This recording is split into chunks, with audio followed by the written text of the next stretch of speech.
What do I enjoy more than just standing in my kitchen and talking to my phone? A lot of things, but this is fun too. And it's like just a organic way for me to just feel comfortable and get some information out too. So I've been talking a lot about milk rotation, and I talk about how to maximize your thawed milk shelf life is the word I'm looking for. So I want to just kind of talk about that a little bit more, and excuse me while I rub my neck from time to time. I've got a knot the size of Indiana on my left side.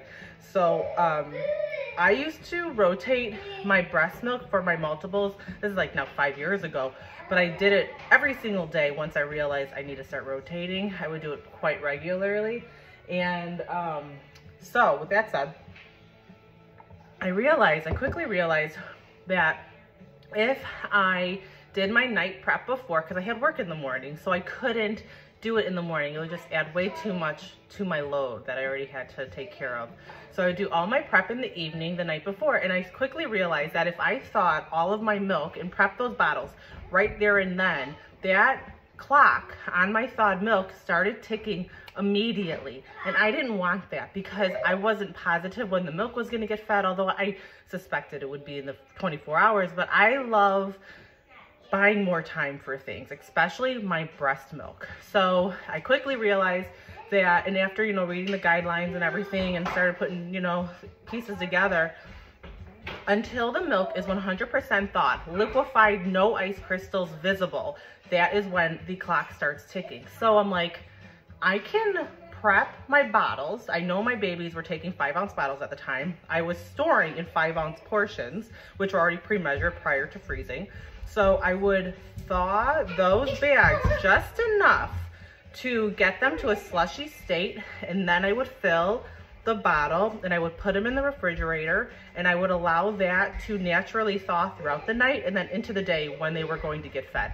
If they were still slushy, at the point in time when it was time to feed, then I would just take pretty hot tap water, and I swear to God, our water in Chicago came out of the pits of hell. It was so hot. And not to the point where I was worried about like denaturing my milk, but it was like a pretty quick transfer and we were good to go. So with that all said, that's how I did it. I did not thaw my milk 100% the night before because I didn't want the clock to start ticking immediately. So the way that I would approach feeding that thawed milk the following day, I again would prep everything slushy, allow it to thaw through the night, and then feed it the next day. But the catch was I was still producing fresh milk, and it was really important for me to know that I was still giving my kids fresh milk even when they were getting the thawed. I felt better about it, and I say it in the podcast, would one day really make a difference? Probably not, but I still had an excess amount of milk, and I was like, there's no harm in feeding a mix of both. So I didn't mix the milk together. I would never put, and I say never because of the shelf life on the milk. It's just like, now you're starting to play with fire, and if you don't feed it in time, you don't want to waste any milk. So I like to keep my fresh separate from my thawed. You can mix it, but then you really need to pay attention to the timeline on that bottle, because if it was just fresh and it wasn't fed, you've got like 4 days on that milk, or 4 or 5 days, whichever you like to play. But with that thawed milk, if you've mixed it with fresh, and that thawed milk is at a 24-hour point of all the ice crystals are melted, that milk is technically not supposed to be fed. And I know, like, I'll push the limits like a couple of hours or whatever, but I wouldn't push it into days where you can get with fresh milk. So I would definitely be aware of that, and that's why I personally don't mix fresh with thawed. But if I'm feeding fresh and thawed the same day, I'm going to feed all of my thawed milk first before I move into the fresh bottles that I have very possibly prepped the night before.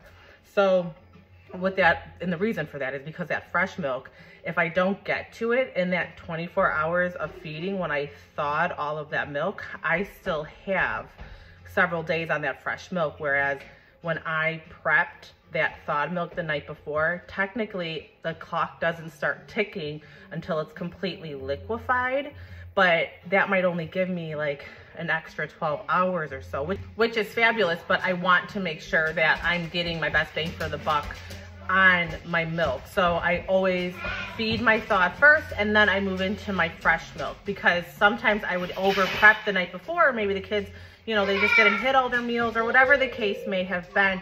And there had been days where I would have like 1 or 2 bottles remaining, you know, at the end of the day. And I don't want those bottles to be my thawed milk. So that is how I would feed my thawed milk into the next day, especially when incorporating fresh milk into that routine.